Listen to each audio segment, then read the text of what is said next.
you wanted the best, you've got the best podcast. The hottest podcast in the world.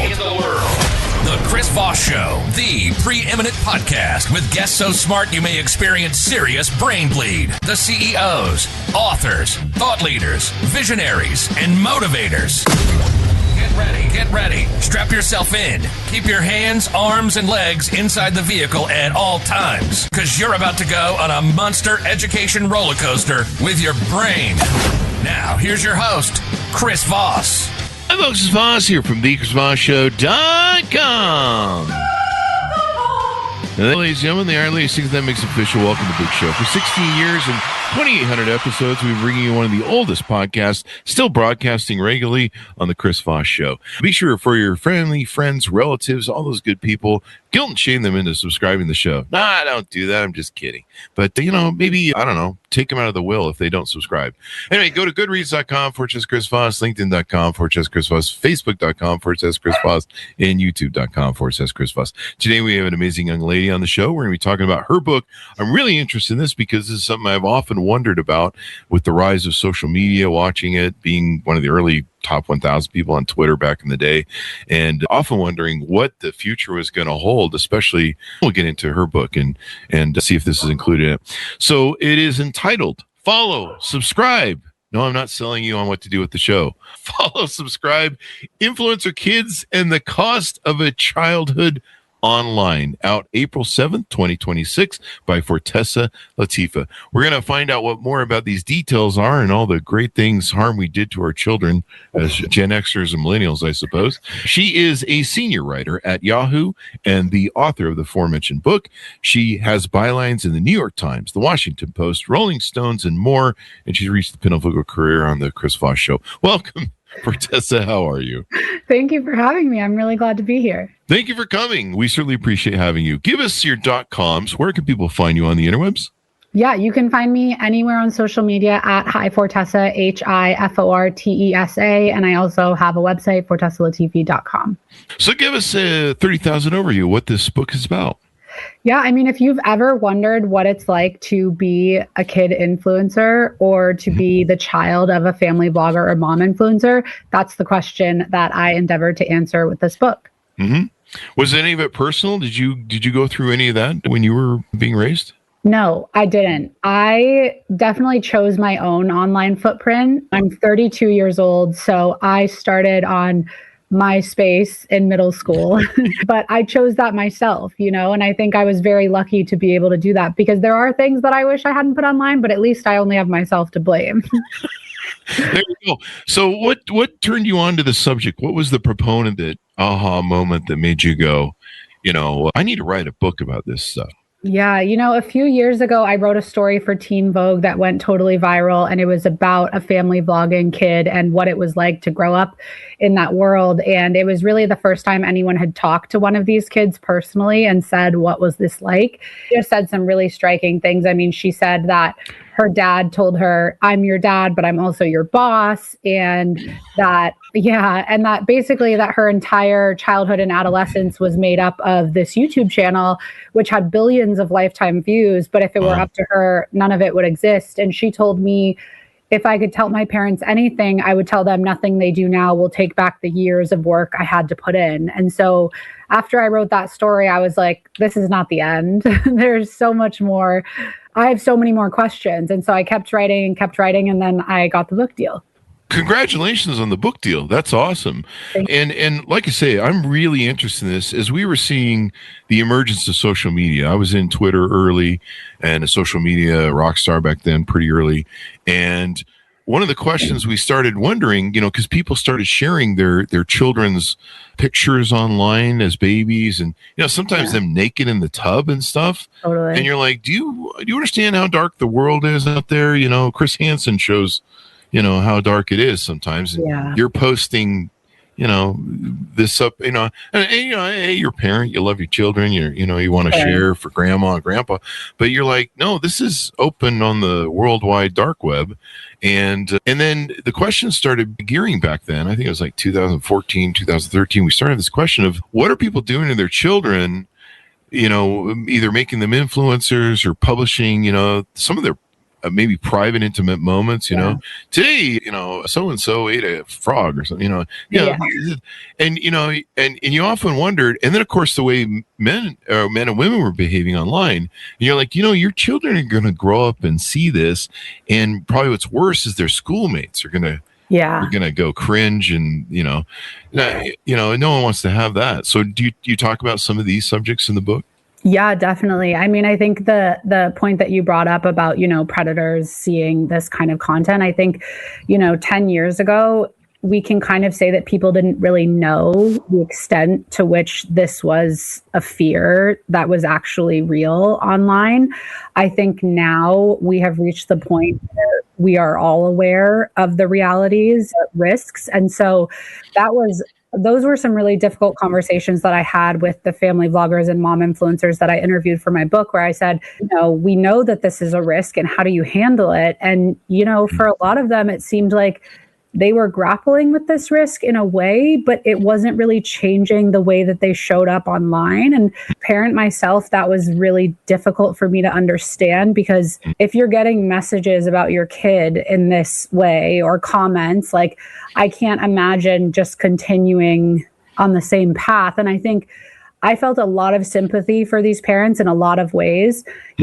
It's not the decision I would make, but I could understand how they could make it. But for this kind of thing, it was like, I cannot understand that. I don't know. What do you make of that?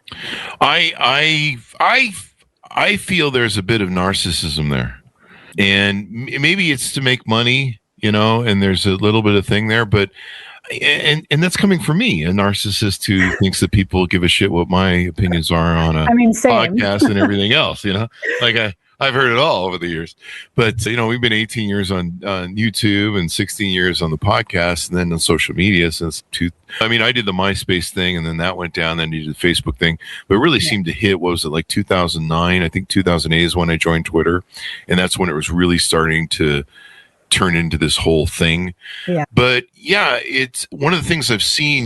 We were making a lot of money on YouTube on their payment program early on before they opened it to the public, and we took very seriously what we did as a business. And then they opened it to the public, and you started seeing like those mom influencers, those families they put online, and it became real apparent really quick that something disturbing was going on. The way that they would have to ratchet the kids, to jack them up, maybe cause some drama with them, to get them to act out on TV. And if you know how reality shows work, these are kind of like a sick extension of reality shows. And reality shows aren't real, they're scripted. And that's something that I think about with reality TV kids, because part of my interest in this is that I grew up in the era of 16 and Pregnant and Teen Mom on MTV. And so I thought of those kids as kind of like analogous to these influencer kids. But what's interesting about reality shows is, I'm not saying that they're, without their faults, but those kids are being filmed a couple of days a month, versus all day, every day. And they know when the film crew is coming into the house that it's an outside perspective coming in, whereas this is just constant and it's your parent. And so there's not really that divide or boundary that reality TV kids have. And again, there's issues there too, but at least they're only being filmed, a few days a month or a few days, even a season. And, you would see these, I'm sure you've seen the family videos. The Frankie, what was her face? Ruby Frankie thing. That was disturbing. Even before she was arrested, I started seeing, people were really starting to cry out about it. And then I would watch it, and you would see the manipulation of, and the, my brother used to play games with my sister. He'd play this kind of love withdrawal game, and he'd be like, come here and give me a hug. And she was like a little sister.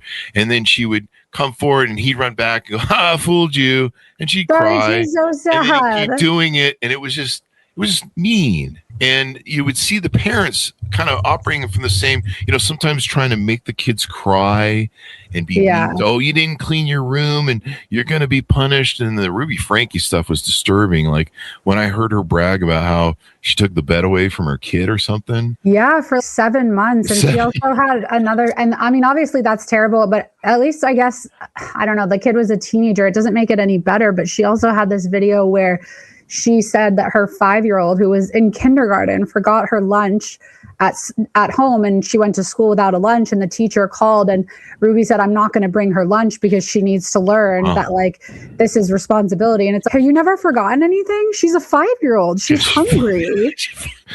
I'm 58 and I forget stuff. Yeah, same. But yeah, I mean, a lot of that, there was other disturbing family things that got taken down. But the thing that made me angry is YouTube allowed them to just prosper. And it kind of became like a whole section. And we were angry because we're putting up intelligent content, like, product reviews and we're putting up, the podcast and stuff. And we're not making as much money because you're funding money to the abuse of children. I mean, we're all looking at it, and I don't have children, and I can look at that and go, that's not the way anybody should be behaving. And I would look at we've had lots of psychologists on the show, hundreds of them. I'm just looking at these children, going, these kids are going to be effed up for a lifetime. Yeah. You and I grew up with seeing, the children of Hollywood and how messed up they get, the Home Alone kid, and, they get into drugs. And, once that attention and adoration falls off as they grow up, they're lost because they're like, where did it all go? Everyone used to love me, and there was money, and my parents took my money, and, all that sort of weird stuff. What was the first child Hollywood proponent they made laws about? I think it was Jackie Coogan. Yeah. Mm-hmm. And they, the parents went and I think spent all the money, or, that usual thing, or whoever their booker was, agent. And, and so, they started seeing this, but the mental fallout of children in development, and I mean, I saw some stuff that was really dark in a couple other families that got shut down, and they got huge. They were like top of YouTube's algorithm. I mean, they have tens of millions of subscribers. Sometimes it's incredible. They have billions of lifetime views. It's like other YouTubers dream of that kind of, viewership. And I mean, you look at the Ruby Frankie kids, and I've been following that because I was up in Utah during COVID at the time, and I'm watching the kids, and I'm going, geez. And then all of a sudden it blew up. They got arrested and stuff. Yeah. And then stories come out. This kid shows up in duct tape, and he's clearly got scars on him. I mean, can you imagine finding that kid at your front door? They have the video, I think, now that's out. And and you saw some of this other stuff. The kids are evil. They're the devil by nature. Yeah. And I'm pretty familiar with Mormons up here in Utah. And so you're just like, kids are evil? I mean, if anything, kids are pretty innocent. So I know it's pretty much the worst case scenario. What came out of the Ruby Frankie story. I mean, people were saying on Reddit, especially before everything came out, like, I bet it's darker behind the scenes, but I don't think anyone thought that it was as dark as it was, to the point where the kids were tied up and malnourished. I mean, it was child abuse, and she was arrested and charged with aggravated child abuse and assault. And, then YouTube changed all this BS. And so now I have to click all these boxes about how my video isn't about, my video from the podcast isn't about abuse, or, some other kind of crap, hateful crap, Nazi crap, that sort of thing. And I remember yelling one time at somebody from YouTube. I used to be able to go down to the YouTube things there in LA and use their studios. And I yelled at some executive, and I said, you know what, this pisses me off that I have to go through all this crap now just to upload a video because you guys let this sort of abuse get out of hand. Yeah. And you milked it. And they're just like, I don't run the place, Yeah, I mean, fair. and I mean, just all the stuff they'll run amok. I mean, like when Pie was doing like Nazi stuff or something, or I can't remember if it was Nazi stuff or anti-Semitic stuff that Dupie was, and they would leave him in place holding all the stuff. And I'm like, what's going on? And then eventually they kind of burned him off for the other big guy that's huge now, and he seems, I don't know, nice, I guess. He's the guy who's making he makes all those videos where he gives all the money away and they got people out and do the weird stuff. Mr. Beast. Mr. Beast, yeah. He seems nice, but but it took him a while to wash out Pie, and I think Pie still has some stuff. But I mean, the guy's, I can't remember all the allegations against him, but he quoted some crazy stuff, and YouTube's, oh, our bad, yawn. I mean, they're making tons of money off of it, right? Yeah. Like people tell me all the time, like, why doesn't YouTube have rules about the kind of content you can have with kids and da da da? And I'm like, in what world would a massive corporation say we want to make less money?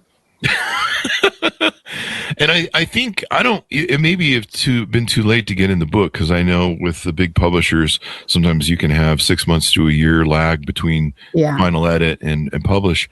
But what are your thoughts on what you're seeing now? I think Facebook and YouTube just had a jury award several $1 million to some people that I think there was a young lady who claimed she was underage. I think she wasn't the 13 you're supposed to be to join, and they've awarded some $1 million, and that may open up a dam of I don't know, more payback for, I don't know, manipulating everyone, I guess. I don't know. Yeah, I do wonder, because that was about like the addiction of social media and how she became addicted and how it changed her life. But it's like, we're all addicted to social media. So do they owe us all money? You know, like I don't know what the larger fallout will be, because the point of these platforms is to be addictive. I mean, they're literally built that way.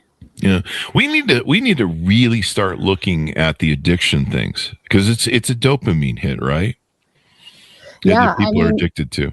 Yeah, it's just how can you not? You know, you get these notifications, it feels great, and I think about that as, you know, a 32-year-old adult. I get that way, and then I think about what if my entire childhood had been kind of built around that. Like, I feel bad as an adult when I post a piece of content and it doesn't do well, let alone if you're a kid who's still kind of understanding your sense of self. Like, how would that change you, you know? Yeah. And hence the name of your book, like, follow, subscribe. You get those notifications, those pings, gives you that dopamine hit. Oh, people still like me. And, you know, then you don't get the thing. But, you know, you or I grew up, I believe, without social media in our formative years. Yeah. And so we have a perception of reality that okay, this is different, and this is normal and should be normal, and this is an aberration, but it's kind of like a game you're going to play. Yeah. You know, because we have a brand online, you know, and people are like, why are you always talking about stupid stuff, Chris? And I'm like, that's our brand. That's what we do. Yeah. You know, but you know, you have to constantly service it. It's a monitor thing. Totally. But, you know, if you've grown up and social media was the first thing put into your hand on an iPad when you're like, I don't know, 1 year old or something. You know, I remember watching the iPads. The iPads were really big at being handed to children. Totally. And right away they would take a tactile connection to it and start playing with it. Yeah. And I was like, geez, this is kind of really interesting. These guys are going to have a different world than the one that you or I grew up in, where their first experience and whole experience is going to be this kind of fake world online. And what is that going to do to them? We had a lot of discussions back then at the time, and now we've kind of seen the cost of where it's gone. And this, you know, this monetizing thing, you know, you're like, you know, I see these couples online too that do the same thing. They're like totally expose their whole relationship. Yeah. And they play these things, and I find that cringeworthy too. I do too. Yeah. You're just like, and you know, the thing that I've always learned over a lifetime, and we saw this before many of this, I think most of the husband and boyfriend stuff, I think it did emerge out of YouTube, but it really has accelerated on TikTok, I think. But YouTube had that thing where there would be people that would be two big YouTube channels, and they get together, and then they'd be doing all this weird shit together. And you're just like, and it's always the people who brag the most about how great their relationship is. Yeah. They don't have a great relationship. And you know, there's just a tsunami coming. Yeah. And then usually these YouTube couples, they'd crash out, get divorced, and then there'd be lawsuits over their channels. And you know, the one person's having to say that person was a jerk and this person was a jerk. And, you know, and then they have to separate armies of audience. And you're just like, holy crap, man. People ask me, they're like, how come you never posted a girlfriend online, people you date? Even, I mean, you have to get deep into a relationship with me for 6 months before you're going to show up on my social media. Yeah. And it's because I'm not going to be some dumbass who has to sit there and spend I don't know, 20 hours erasing all the pictures and videos. I've had friends that have done that. I'm like, you got a lot of pictures up. You're going to have to clean up after that breakup. Like, yeah. I mean, it's also just inviting people into your relationship, I think, is a scary thing. I mean, I've been with my husband since we were 21, so over 10 years now. And, there are a few pictures of him online, of us online, but I don't talk about our relationship. It's like, I don't want to invite people into our world in that way. I like keeping that to myself. Yeah.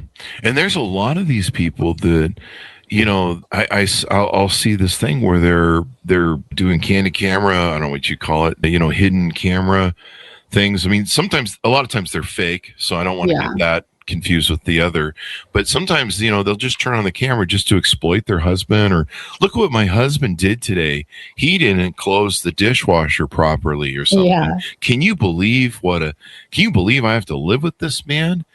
And, you've probably seen those videos too, where you're just like, honey, if I was your spouse, you would be divorced in a heartbeat.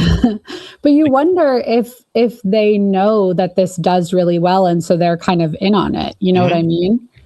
Yeah. So some people, you can't tell. They're like, they're doing, because a lot of times they'll repeat these kind of meme videos where it's, like there's challenges. They'll do like the orange challenge or some crap. But then there are people that they try and they're clearly the person doesn't know they're being recorded, and I mean the wife ones are getting way out of hand, where they're like, can you believe my husband does this, and I don't love my, they'll say all this stuff, and then eventually somebody goes and gets the video to the husband, finds where they're, this guy's just in oblivion to what's going on, and then they're all upset that, oh, you guys outed me, and you're like, do you understand what the internet's about? Yeah. I mean, once you put things out there, you can't really control where they go. Exactly. Yeah. And so what is your kind of summation? We want people to buy the book, so we don't want to give too much away, but what stuck out to you that was like really shocking and damaging, and you were just like, this is going to change? Yeah. I mean, I think one thing that really struck me, especially as a mother myself, was that several parent influencers went on the record and told me that the content that does best is content where their child is sick or sad or injured, where they're in distress in some way. Tell me why you're laughing. I'm laughing because I've seen the parents videoing the kids for YouTube, and they're just poking at the kids to get them to cry. Yeah. I mean, there's all those like prank videos. There was one that I watched for the book that has millions of views, where it's like, we told our 5-year-old daughter that her dog ran away, but he didn't really. And I know, and the kid is just like sobbing, and they're like, LOL JK, and she's just, what are you doing? What are you talking about? But it got like millions of views. I mean, who knows how much money they made off of that? But I think it really says something not great about us as viewers generally, that we want to see vulnerable people, children in distress, and that's what gets views. Yeah. And I mean, sometimes you're watching them, you're going, so we need to call CPS or something like that. I would watch a couple of them, but I want to make them a feature of my thing, and I try and control my algorithm pretty hard, but most people don't. I don't think they know how to do it. TikTok's pretty easy to control your algorithm. I mean, if I accidentally watch something, I know I'm going to be stuck with it in my feed. I watched a mukbang guy. There was a guy who was really large, and he was eating, like, I think the other day, 10 or 8 breakfasts, the big breakfasts from McDonald's. And, number one, I'm just wondering how you stay alive through that. I had a Red Bull and Doritos yesterday on an empty stomach and got horrible rock gut. My body was ready to kick my ass. And I'm like, how do you eat all of what you eat? And, if I watch it for, 15, 20 seconds or 30 seconds or something, damn, that thing starts filling my I know, you have to be careful what you look at. Yeah. Yeah. But yeah, it's watching. There was one family, I don't know the name of it, but it was like the first big shutdown that YouTube did. And they were like huge, and they had 4 or 5 kids, and they were making them cry like all the time. That seemed to be like the thing. And then what is that one thing? Who's the guy on ABC? He's the talk show host on ABC at night.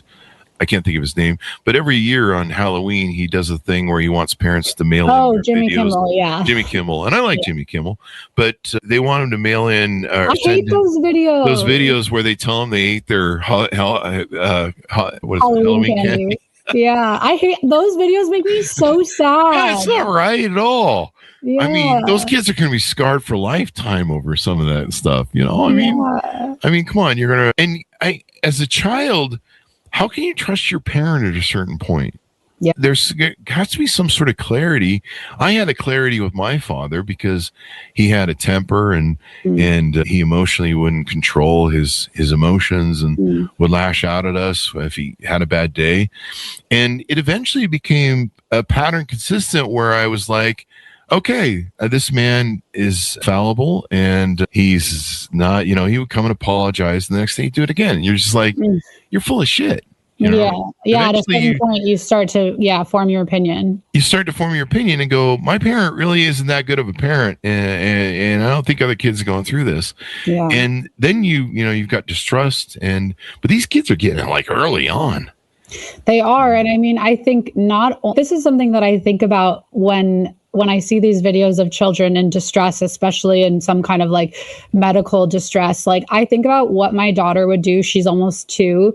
If she were crying and I took my phone out and recorded her instead of comforting her, I genuinely, part of me like wants to test it just because I'm so curious, but I can't bring myself to do it. But I think she would knock my phone out of my hand. I think she would be like, what is wrong with you? And she's only 2, I don't know I can't imagine how it changes the parent-child relationship where you're looking for this attentiveness and this comfort. And instead you're getting, maybe you're getting that, but you're also getting this, Yeah.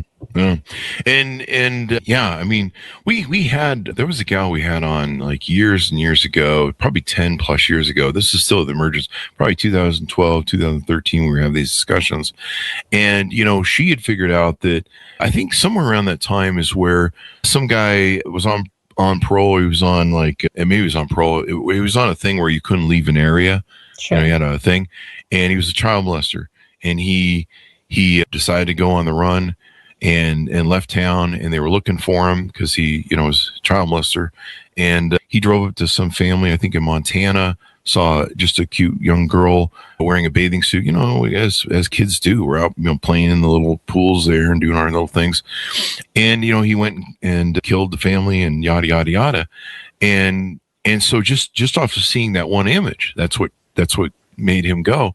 And, she came on and talked about how, don't take pictures of the schools. A lot of people take pictures of their kid next to their school. For reals?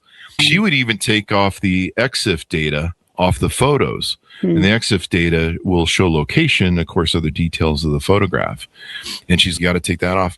And then we had someone on after that who did research that as soon as a kid opens an Instagram account at 13 or whatever legally it is for them to open, as soon as they open that account, within an hour, they are getting pummeled by pedos and child targeters. And they're getting DMs, they're getting follows, and it's just crazy how quickly it happens, especially if they're a girl. The dopamine issue is a real issue. To me, I believe we need to probably put everybody in. I think everybody needs therapy after COVID, but I think we all need professional therapy of a dopamine addiction, because that's what I see. You see these people, they're just hooked on the phone. Right now, the UPS or the Highway Patrol in Utah has been doing these videos where they're catching people on their phones and like the freeways and stuff. Yeah, sure. It's like insane to watch. Yeah, no, I feel the same way when I live in LA and I was on the freeway yesterday and I was just like looking around and just seeing people just literally going 90 miles an hour, like looking at their phones, and it just doesn't feel good. And, I'm also like, I'm really pulled to my phone. But what I did a couple of months ago was I got one of those brick devices. So it like locks you out, and it actually has really been helpful to me. And I know it's like embarrassing that I need to like have that to lock me out of my phone. I need that. It's so helpful because I don't want to, you can go and unlock it, but it's like kind of embarrassing to yourself to be like, I have to go unlock this. So like I never unlock it. So it's great. That's good. Now, is this an electronic device or a manual device? It's like a magnet that you put somewhere, and then you just put your phone on it and it locks you out of whatever apps that you decided until you go and unlock it. That sounds like all right. I'll look into that then. I love it. Maybe we should start plugging that on the show and get affiliate link there. Yeah, no, totally. Yeah, I mean, you see people that are so into their phones. I have this problem where I do a lot of photographing as a photographer, and so I work with a lot of models, and just trying to get them to respond on social media and see my message because they're just so slammed with so much attention and DMs and probably naked photos and all that sort of stuff being sent to them that they just lose my thing. Yeah. And even with phone numbers, I'll get phone numbers for them so that we can, schedule events and they know how to reach us when they come to shoot. It's just like insane just to get through. And I'm like, how many messages do you have? About 400 a day, 200 a day. God. That's so overwhelming. You're just like, wow, man. I don't get that much attention from women. But usually the only ask I get is when I'm going to open my OnlyFans for women, and I have to keep refusing them because I'm shy. What are some other things as we round out the show? Anything else you want to tease out about some of the discovery you found in your research? Yeah, I mean, we talked a little bit briefly about Utah, and I know you said you spent some time in Utah. I grew up in Arizona, so I had lots of Mormons around me, and there was actually like a temple like connected to my public high school, which is kind of crazy now that I think about it. Yeah. Where like the Mormon kids would go to service. Seminary, like in the middle of the day. And now I'm like, it was a public high school. How is that? Like, what? They have that all over Utah. Every high school's got a seminary.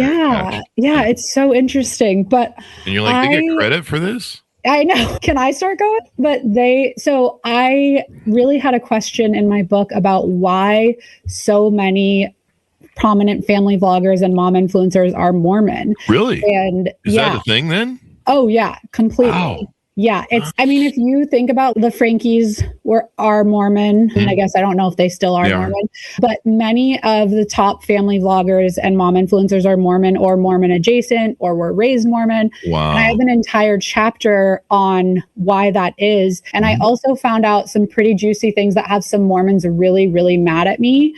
I've been getting a lot of hate on X and Threads and Instagram because I found out that the Mormon church actually pays some of its influencers. What? And yeah.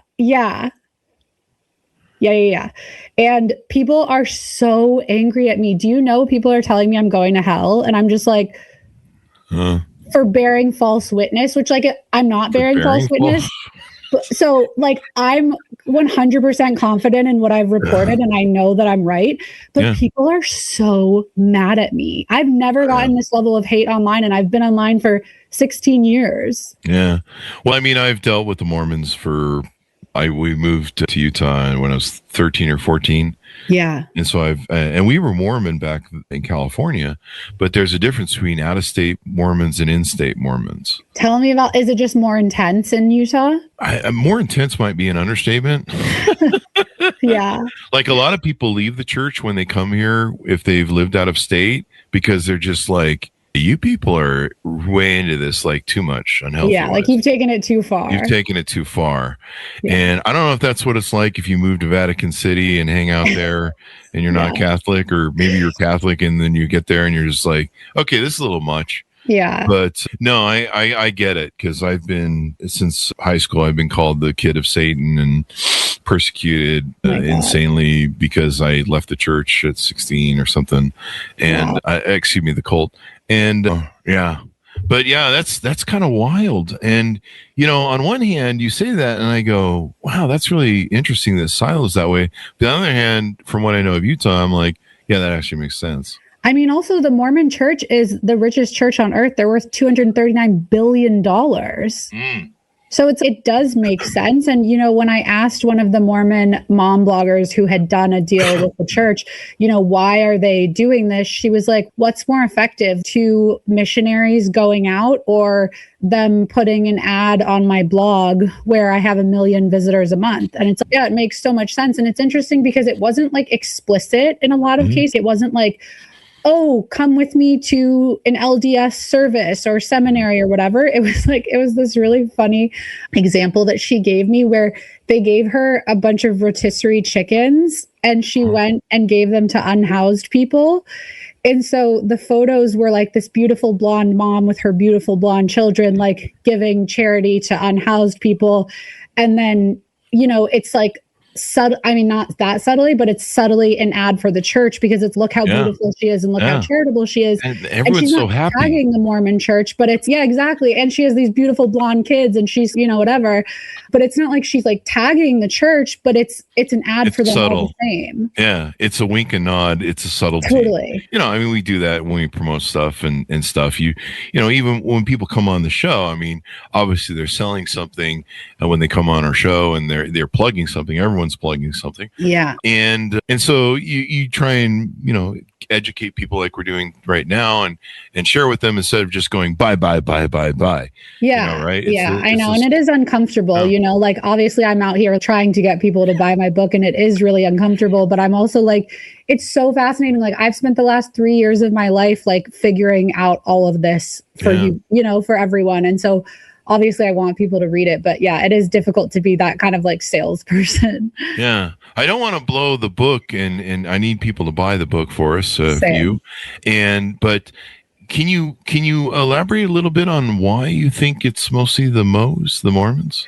Yeah, I mean, I think there are a few different reasons. So one is that obviously Mormons tend to get married young and have lots of children, and that's really good for the algorithm. There's also this in Mormon culture, I'm sure as you know, this focus on aesthetics and on looking beautiful and making your family life look perfect and beautiful.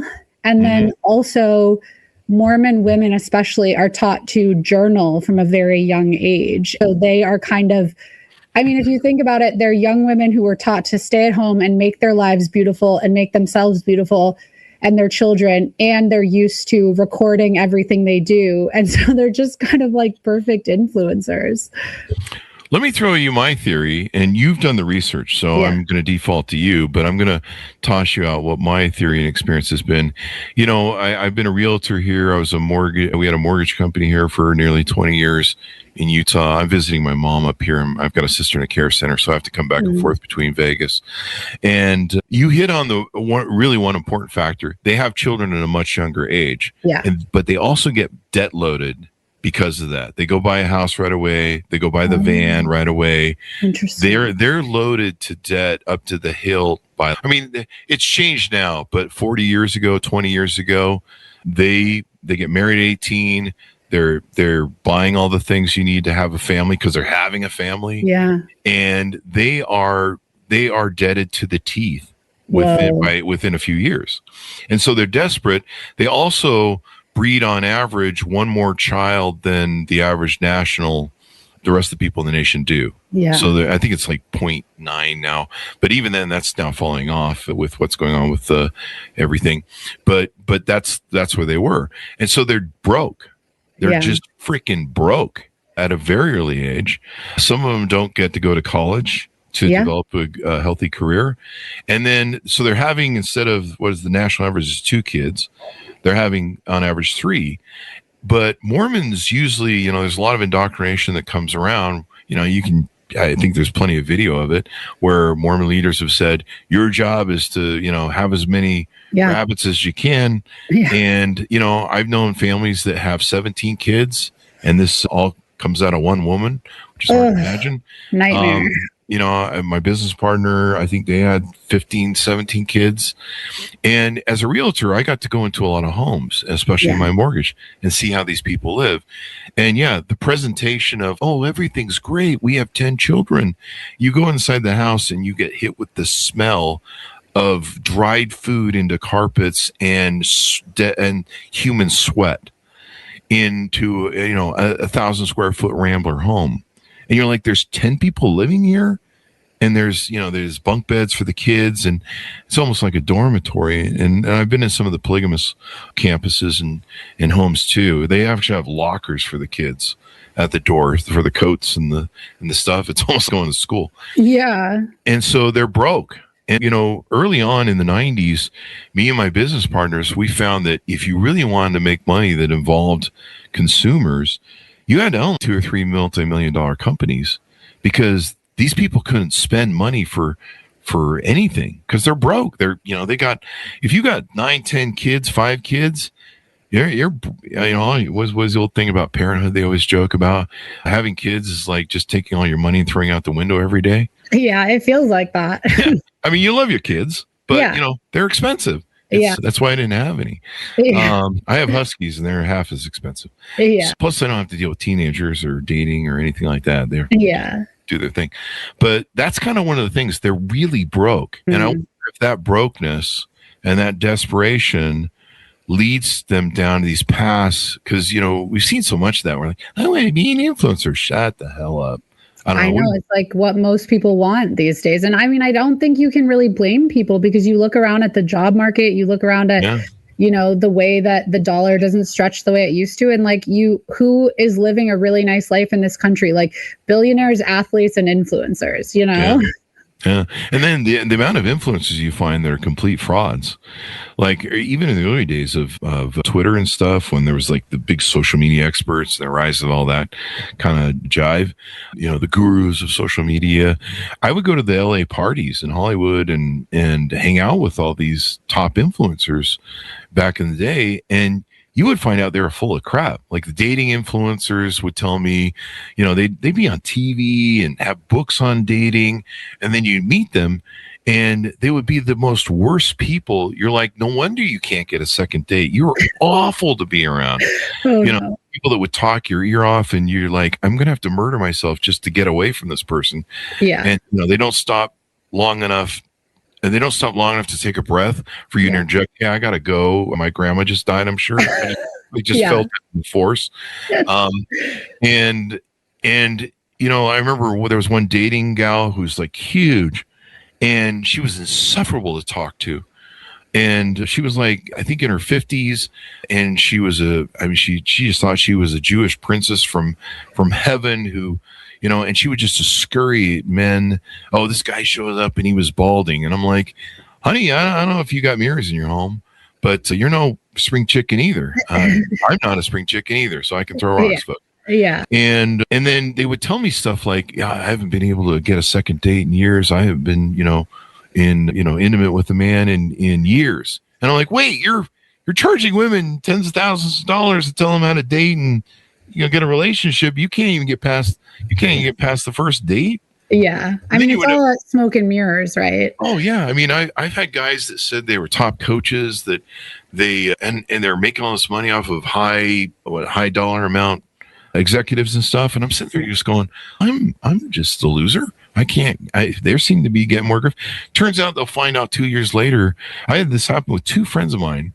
They were online friends, so I wasn't hanging out with them to find out the truth. But they were living in their cars. One was living in the car with his family for 2 years behind a 7-Eleven in LA. And he, finally came out, he lied. And I think finally he broke down and got some welfare assistance, or he actually made some money to buy a house. Yeah. And you're just like, holy crap. I mean, the fraud that I've seen since I got on Twitter at 2008. Yeah, the fraud that I've seen since then has just been extraordinary, and it never stops. It gets worse. Yeah, I think part of it is they're broke, but there is a naivety to Utah. Like MLMs are huge here, and MLMs are largely a scam. You can sue me, I don't care. My father spent most of his life in LMs, so I've seen it all. Yeah, he was in hundreds of MLMs in Utah, and there's kind of a part of it's the culture that comes from the follow of the church. Don't question anything, just blindly follow and have faith. But then, there's a lot of money wrapped into it. The other thing is too, that makes it hard for them is the Mormon church is a little different than other churches. Like I understand, because I didn't grow up in those other churches, but they ask for a flat 10% tax tithing on your income. And so here you are, you got 5 to 10 kids, and you've got a 10% outlay. And then Utah also has a state tax. This is one of the reasons I live in Vegas. And I think it's 7%. And so you're taxed up to the hilt here. The services that you get, that I get in like Vegas or when I lived in California, are just nil and expensive as hell. In Vegas, I can get people to come fix my car for $60 in my freaking my garage. Awesome. I don't even have to take it to the mechanic. There's all sorts of stuff I can get. If I want movers, I can get them in a heartbeat. Yeah. Here, it's a big pain in the butt, costs expensive, and people are like, I'm going to have to drive 30 minutes. And you're like, you people have never lived in LA. But yeah, I think that, I mean, they're just broke. I mean, my friends who own clubs would have to own multiple clubs just to survive because, man, yeah, these people come and they're just chintzy as hell. They'll buy one drink and drink it all night long and then order water. Oh, no. And they're like, I don't know how to keep this bar open. I'm just like, yeah, man, it's just the spending. We just discovered early on in the 90s, the spending availability of cash for them was like nil. Yeah. And even then, I mean, recently in the last few years, I've been holding big events at dating events where they're meetups where people can meet up and actually do it the old fashioned way at meeting people and dating. And in our meetups, the biggest complaint I always get is from the bars or the places that we go to, the venues we go to, like restaurants and stuff. You people don't spend crap. We need more spend per thing. And I'm like, yeah, that upsells your problem. Your waiter's got to do that, man. Yeah. But yeah, I think that's kind of part of it too, being broke. And you're just so desperate for money, you're willing to sell your kids out. And then, I don't know, but that's interesting that the Mormon churches funnel money into this. Last question I was going to have for you. I'm sorry, we know we're going long, but the long shows are the best shows.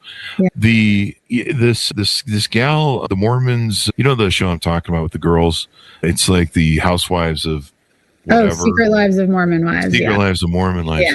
Holy crap. Has the Mormon church been funneling any money to that? It seems like I would highly doubt it because I don't think those are the kinds of Mormons that they want to platform. And also I feel like most of those women are like ex-Mormons or on their way out of the Mormon church. There are very few who are like, I don't know, dutiful, I would say. Yeah.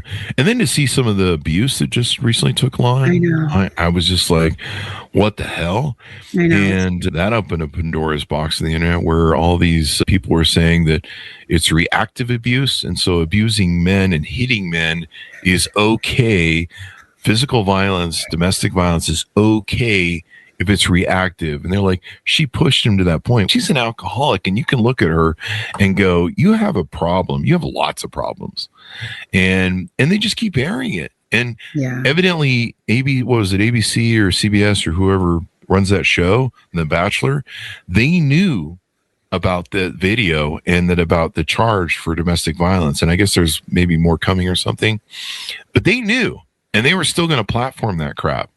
Yeah. And, it's what you speak to in the book. These social media companies, they're just using us as these freak show, I don't know, morons. It's kind of like I don't know if you ever heard about the rat experiment where the guy built the big rat container and he put hundreds of rats in it. He watched their social society collapse because there was plentiful food and all this stuff. And, he monitored.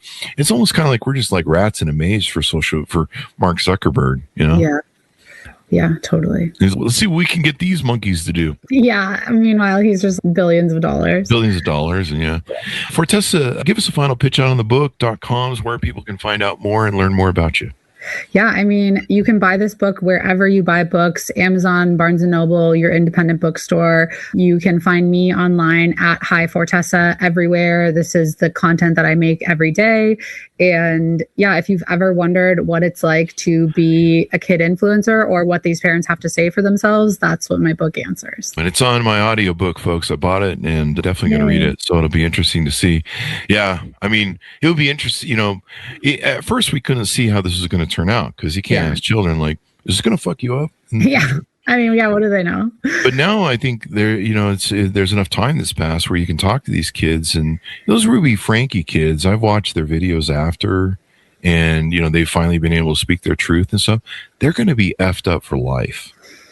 We've had enough psychologists on the show. That sort of childhood trauma, you're not going to live down. Yeah, that sticks with you. Yeah, it's going to stick with you all your life, and I almost wonder if maybe YouTube or these companies should pay a price more often, just like they're doing. And maybe we need to set more laws that say, hey, man, exploiting people, especially maybe desperate people, this is the thing to do, I don't know. Somehow it seems to have made our society worse, not better. It's failing I mean, social media started out as this great Pandora's thing where it was like kumbaya when it first came out. And yeah, we're going to bring the world together. And you had the Arab Springs. And you're like, it's going to make the world a better place. And then it was like, everyone was like, oh, we can use this for evil. Yeah. We humans just love to ruin things. Yeah, we're kind of, it's our nature. We're vicious sort of animals. Yeah. It comes down to it, really. So we need to work on being better, but that's why your book is there. So people should pick it up. Order the book online, folks, wherever fine books are sold. It is entitled Follow, Subscribe, Influencer Kids and the Cost of a Childhood Online. And please really think about what you're posting online. God knows I don't, and that's why people hate me. Thanks to Fortesa for being with us. Thank you very much. We appreciate it. Thank you for having me.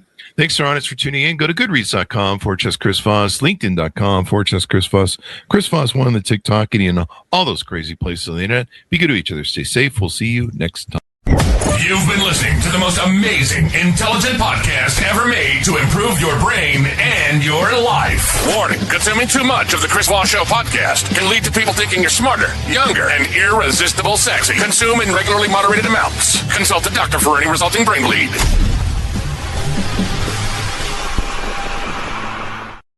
Thanks for Tess for coming on the show.